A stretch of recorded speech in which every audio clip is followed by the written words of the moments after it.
Eugene, not exactly the best advertisement for a match at this World Cup. But then what do you tell two teams whose World Cup dreams have already crumbled? It's hard, you know. I mean, like after you've come off a sad loss, and you want to play in the finals, and then you have to play a match like this, where you just kind of like, I mean, as a player, I would be very, very, very down. I wouldn't want to play this game. But at the end of the day, it's pride. The moment you step on the pitch, it's pride. Who's gonna win? That is when you go in there, and and most of the players, they play in the Premier League, so when they go back, they'll say, "Yeah, we beat you." That kind of thing between the players' point of view. Normally, when you step in the pitch, it's obviously you go out to win. You don't want to go out there and just, for the sake of it. Yes, and ultimately it is a live match. Let's ask Ashley Westwood what he thought of the England performance, because yes, they finished fourth. Yes, creditable performance. A lot of people writing huge positives, Ashley. But the fact remains that they end this World Cup with 3 defeats. Yeah, they certainly do. Obviously, we can understand why they're getting some positive feedback. It's because there was no expectation, and at the end of the day, nobody thought that England would reach the semi-finals. But as the tournament grew, obviously as we beat Panama and you beat Tunisia, everybody then started to believe and then talking how good this England side were. But I think today has just highlighted that the fact that's been with us the whole of the tournament, if you ask me, is we struggled to score goals in open play. Only 3 goals in open play, and we scored 9 goals from set pieces, which I think is a World Cup record. So it's telling you that efficiency of attacking play is not there. And again, it wasn't there tonight, apart from the dire chance where he's tried to dink the goalkeeper and it's got cleared off the line. I think it just illustrated that we don't have that real, creative player, your Modric's, your Hazards, your Neymar's even, your Coutinho's. England have always been missing that, and I think that highlighted again this match.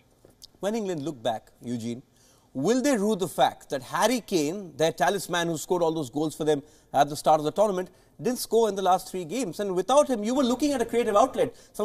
They created some very good chances, but the likes of Eric Dyer and all are not supposed to finish them. You want your leading marksman.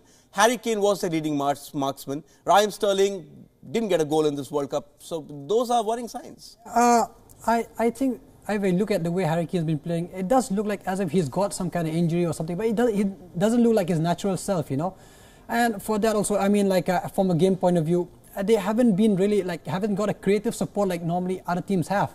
So he has to come out, play, help, come out of the place that he needs to be to score goals. So that is what is lacking in their game, that's actually giving him problems in getting goals. Ashley, when you look at the Belgium performance, once again, a blistering counter-attack. The stats will tell you that England dominated possession. They had the better passing and everything else, but Belgium got the win. When Belgium look back at this tournament, do they look at it as a success, considering that this is their best performance at a World Cup? Or they would be thinking, you know what, we should have been playing in the final, we were that good? I think we've seen today the attacking players that they have, Hazard, De Bruyne especially, even Lukaku you can mention in that they have the players to go all the way. Certainly with your Brazils and your Germanys and Spains going out of the tournament, Belgium will be feeling this is an opportunity missed, and they've showed today again what they can do when they need to. But, the consolation prize is they finished 3rd. It's the highest ever for a Belgium side, so it's hard to be too negative about Belgium when they have just confirmed and finished 3rd. But like I say, I think it's more what could have been, what might have been, rather than out-and-out disappointment, because they're really just one step away probably from winning the tournament. Yes, and how do they look back on this campaign? Because, considering how the World Cup unfolded, Germany didn't make it through, Argentina didn't make it through, they themselves beat Brazil. It was just that 90 minutes against France where they looked all over the place, perhaps stage fright or you call it whatever, and that cost them a shot at lifting their first World Championship. That game was a game I actually would say that really disappointed them. I mean, if they had gone through to the finals, maybe they could have won.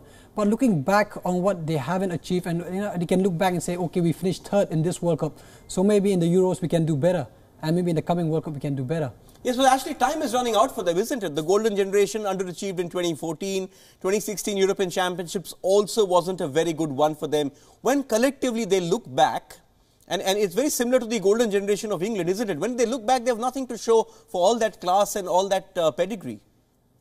Yeah, obviously they've got a bronze medal, but not many people remember the bronze medalists. The Euros 2 years away. they've got a chance to put it right now. You'd be saying in them Euros they'll be certainly one of the favourites. So they have got a chance to win something and have some proper silverware. But like we say, I think they'll definitely be going home on that plane tomorrow thinking that this was a chance missed, because they have the talent to do it, that's for sure. Even at the back, they're strong. You know, the central defenders, Vertonghen, Adderweireld and company, they're certainly strong enough all over the field. And the squad, you know, we've seen the substitutions. Fellaini's coming on. You know, people like that can turn a game. Mertens was sub tonight. They have some huge talent in there, and they should have done a lot more. You know, they should have got to the final, but it's hard. You know, tournament football, it never really goes to plan. There's so many elements that has to go for you. It can be something a small margin, a referee's decision, even VAR's decision we've seen, that can be enough to stop you in your tracks. Yes, Eugene, talking about England, yes, overall it's a success. We heard Harry Kane say after the game that he also didn't expect his team to reach the semis.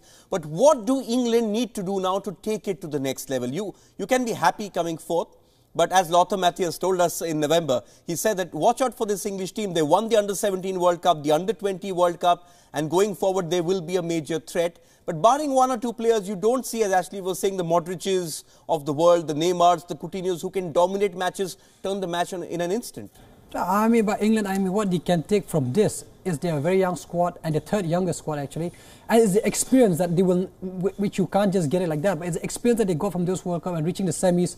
I mean, it's just a vast. I mean, we've got the squad that they're coming into other next tournaments, the Euros or the next World Cup. By the time they go there, they'll be like immense. I mean, they will grow as players, and then they have players who are capable of doing it. It's just that the system has not worked for them right now. I mean, they have capabilities in them, and in the Premier League, they have got good capabilities, and in the youth system that's coming up, it's brilliant. It's just that the result didn't work for them this year, but they've gained a valuable experience from this. Yes, they have gained valuable experience. Who would have thought England would be in the semis? Who would have thought they would finish fourth?